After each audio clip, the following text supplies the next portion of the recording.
Dan saudara, kini kita bahas kasus meninggalnya bocah di Sukabumi, Jawa Barat yang diduga mengalami penganiayaan. Kita bergabung dengan ibu kandung korban Lisnawati beserta kuasa hukumnya Krisna Murti serta Komisioner KPAI Diah Puspitareni. Selamat petang Ibu Lisnawati, Ibu Diah dan Pak Krisna, terima kasih sudah bergabung bersama kami di Kompas Petang. Sore. Selamat Sama-sama Mbak. Ya, selamat sore.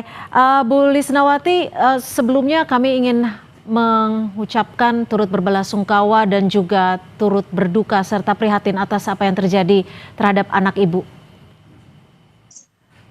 Bu Lisna, ini kan Ibu bersama kuasa hukum melaporkan peristiwa ini ke Komisi Perlindungan Anak Indonesia.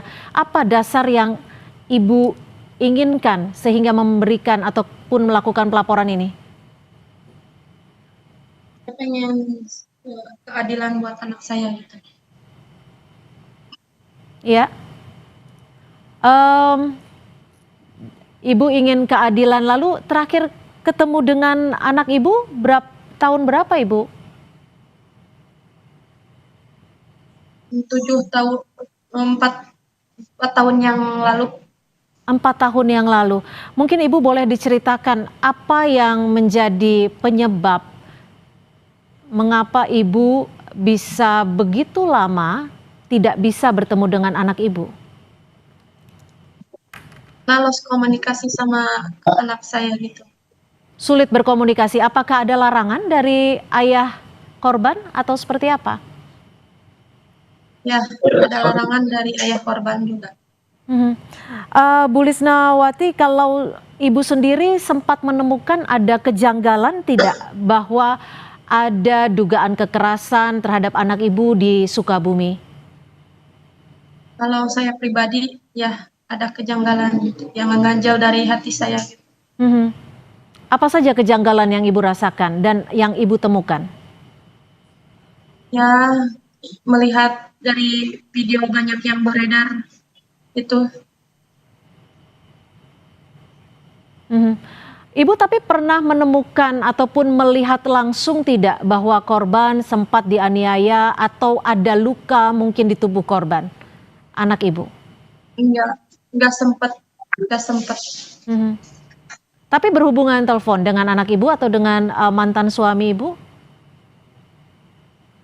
Apa? Tapi tetap berhubungan komunikasi dengan anak Ibu sebelumnya? Enggak pernah. Kalau hubungan kontak sama mantan suami mah, saya sering nanyain kabar, tapi susah gitu cara sama anak. Saat Ibu menanyakan kabar dari saudara-saudaranya, paling dari saudara-saudaranya kayak bibi-bibinya, paman-pamannya gitu. Saat Ibu menanyakan kondisi anak Ibu almarhum, apa yang diceritakan ataupun disampaikan oleh ayah korban? Tidak cerita apa-apa. Tidak cerita apa-apa. Baik, saya akan ke Pak Krisna. Pak Krisna, selaku kuasa hukumnya, dasar apa yang membuat kuasa hukum dan juga ibu kandung korban untuk melakukan pelaporan di KPAI dan apa respon dari KPAI? Kami melaporkan minta pendampingan dari KPAI sendiri karena kita minta atensinya karena besok pagi kita secara resmi akan melaporkan ke Polres Sukabumi sebagai korban. Karena kita akan mencari keadilan bukan hanya Ibu Lisnawati tapi juga untuk almarhum sendiri. Perlu saya jelaskan sedikit bahwa Ibu Lisnawati itu dengan bapaknya Nijam itu sudah bercerai dari semenjak dalam kandungan ya. 1 tahun ya. Udah lahir. Ya, udah lahir, kan terus mereka bercerai. Setelah bercerai, sempat diambil beberapa bulan oleh bapaknya Nizam, kemudian dianiayai oleh ibu tirinya yang lain, kan yang istri keberapanya, kan terus mendengar itu diambil oleh Ibu Lisna, diurus sampai 7 tahun. Kemudian karena anaknya si Raja ini, si Nijam ini ingin menjadi cita-cita yang menjadi kiai, sehingga dimasukkan ke pesantren. Setelah dimasukkan ke pesantren, dari situ lost komunikasi. Tidak pernah lagi yang namanya Ibu Lisna bertemu dengan Nizam. Terakhir Kalau hak 2023. asuh ada di mana, Pak Krisna Murti?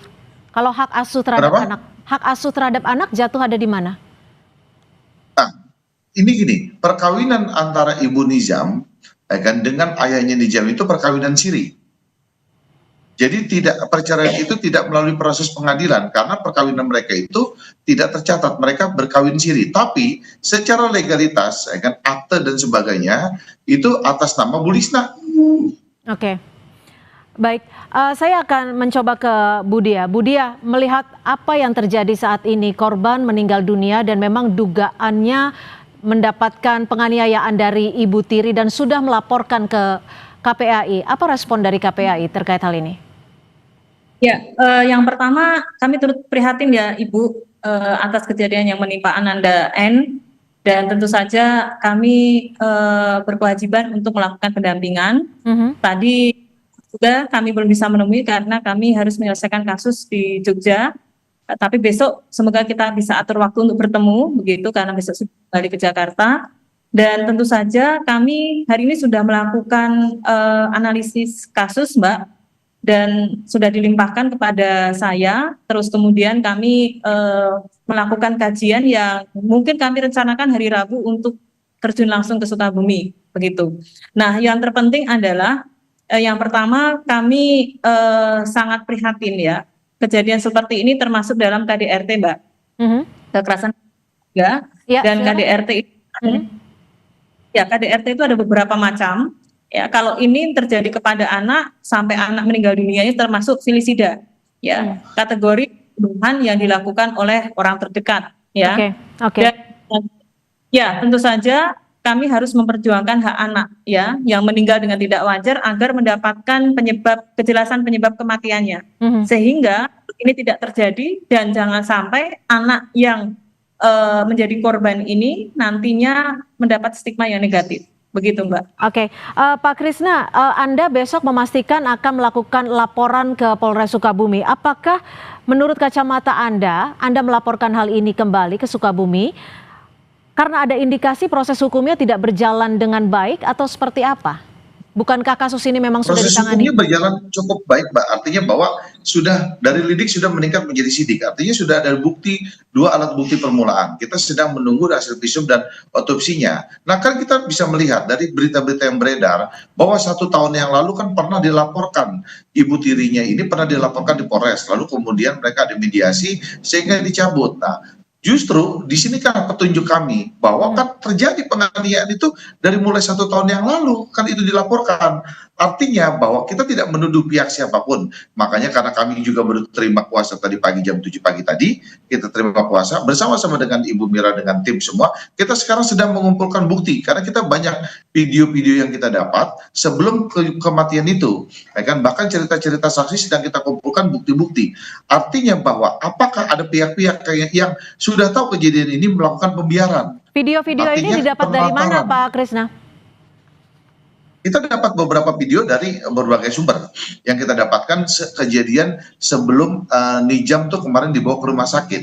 Jadi kita dapat tuh video-video gitu loh.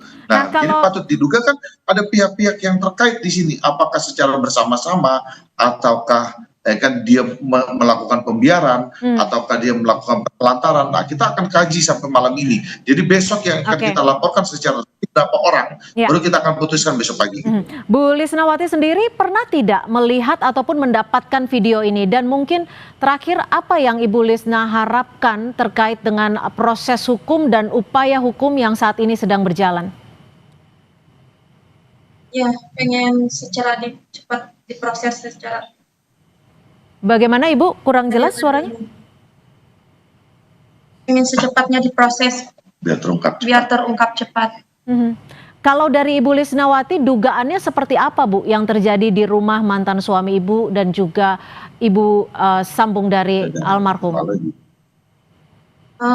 Sempat pas di pemakaman lihat ada darah di pas jenazah almarhum juga. Tapi Ibu pernah melihat ataupun menumpukan bekas luka almarhum? menemukan bekas luka almarhum atau tidak? Enggak lihat. Enggak, karena kan setelah 4 tahun ketemu tuh Ya, jadi jenazah. karena cukup lama waktu tidak bertemu dengan almarhum ya. Baik, saya ke KPAI Bu Dia, kalau apa yang terjadi saat ini, respon cepat apa, langkah konkret apa yang setidaknya bisa dilakukan KPAI untuk mengawal kasus meninggalnya dugaan penganiayaan oleh Ibu Tiri?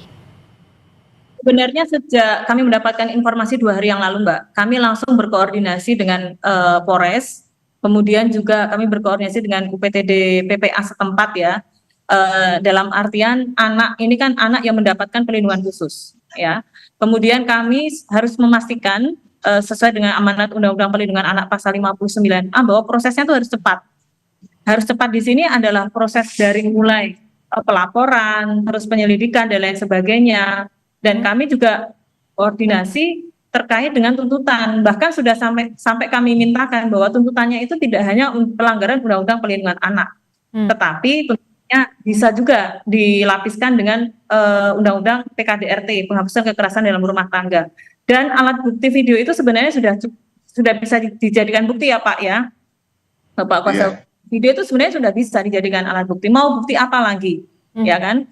Oke, visum itu juga bisa. Memang kalau membutuhkan otopsi, hasil otopsi itu paling tidak kan 2 minggu, Mbak.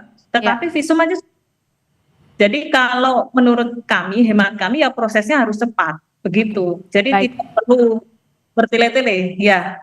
Baik, terima kasih Ibu Dia Puspitarini, Komisioner KPI. Ada sedikit tambahan, Mbak. Kan mungkin ada sedikit tambahan, Mbak. Bahwa kami juga akan melaporkan ke LPSK karena beberapa nomor yang tidak jelas, ya kan, Ibu Lisna ini diteror, berbagai macam teroran lah dengan WA, SMS dan sebagainya lah, macam-macam lah. Jadi kami juga akan melaporkan ke LPSK untuk minta perlindungan Bu Lisna. Terornya apa? Singkat saja. Ya terornya apa? Banyak yang itu mau ke rumah gitu. Baik, tentunya laporan ini nanti masih akan kami nantikan dan penanganannya juga masih akan kami nantikan. Terima kasih Ibu Dia dari KPAI, terima kasih juga Ibu Lisnawati dan terima kasih Pak Krisnamurti. Baik, terima kasih Bu Dia, terima kasih juga. Terima kasih, selamat sore.